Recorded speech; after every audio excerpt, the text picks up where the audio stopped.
Sir question करने का time ही नहीं मिलता है, क्या करूं? ये तो मैं समझ सकता हूं। देखो बेटा, मैं आपको बिल्कुल ऐसा नहीं है कि मैं बिल्कुल अत्याचारी इंसान हूं। मुझे साफ साफ पता है कि आपकी कितनी क्लासें चल रही हैं इस टाइम। कितनी क्लासें चल रही हैं आपकी? आपकी इस टाइम 4 क्लास चल रही हैं, 2 घंटे, 2 घंटे, 2 घंटे और 2 घंटे, और ये कितने हैं? 8 घंटे। 8 घंटे की तो आपकी क्लास ही चल रही है यार।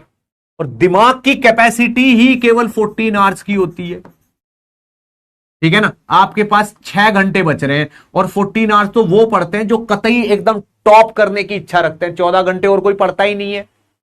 इन 6 घंटों में से कम 2 घंटे और माइनस कर लो, आपके पास ज्यादा से ज्यादा 4 घंटे हैं सेल्फ स्टडी के लिए।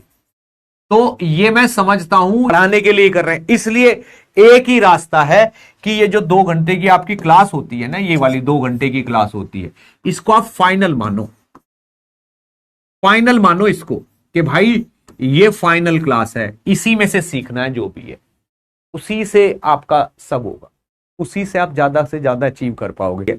भाई मेहनत मुश्किलों से ही तो कुछ अचीव होता है, ठीक है ना? भाई मेहनत करोगे, बाकी लोगों से ज्यादा मेहनत करोगे, तभी तो मेरिट में होगे। सिंपल फंडा है। तो इन मुश्किलों के साथ ही आपको आगे बढ़ना है, और यह सोच के बढ़ना है कि यार देखो इनकी भी गलती नहीं, सर लोग चाहते हैं सिलेबस टाइम पे हो, इसलिए कर रहे हैं, ठीक है ना? हमें करना है, जितना ज्यादा से ज्यादा कर लोगे उतना ज्यादा से ज्यादा आपको फल मिल जाएगा। और ज्यादा मेहनत कभी लंबे टाइम तक नहीं करनी पड़ती, थोड़े से टाइम के लिए करनी पड़ती है। बस 2-3 महीने इनके लिए ज्यादा मेहनत कर लो, फिर रिलैक्स हो जाना। ये सबसे बड़ा ट्रूथ है। अगर आप एक्सेप्शनली मेहनत करते हो, बहुत ज्यादा स्ट्रगल करते हो, तो ज्यादा लंबे समय के लिए नहीं करनी पड़ती, थोड़े से टाइम में ही सक्सेस मिल जाती है।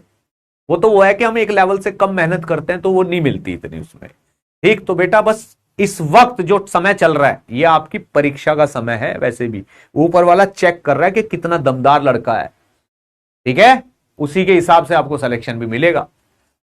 सर क्लास के बाद 2 घंटे फिजिक्स के लिए निकालते हैं तो उसमें पीवाईक्यूज भी करते हैं, प्लस डीपीबी होती है, इसलिए सर डेली एचसीवी का होमवर्क नहीं हो पाता। ठीक, तो आप तो बस लगे रहो। आप तो ये सोचो कि मेरे को ऑन एन एवरेज 20 से 25 सवाल रोज फिजिक्स के करने हैं 2 घंटे में। 2 घंटे में 20 से 25 सवाल करने ही है, चाहे कुछ भी हो जाए। जब कोई चैप्टर अगर 6 दिन तक चला है तो आप उसके 120-130 सवाल कर लोगे और उसमें होमवर्क आपका पूरा हो जाएगा, एक हद तक हो जाएगा, ठीक है ना? कॉन्फिडेंस आ जाता है, 50-60 सवाल करने से ही कॉन्फिडेंस आ जाता है। तो अपना बस लगे रहो, ओवर थिंकिंग में ना कंफ्यूज मत हो, बिल्कुल ओवर थिंकिंग को तो आप बंद करो।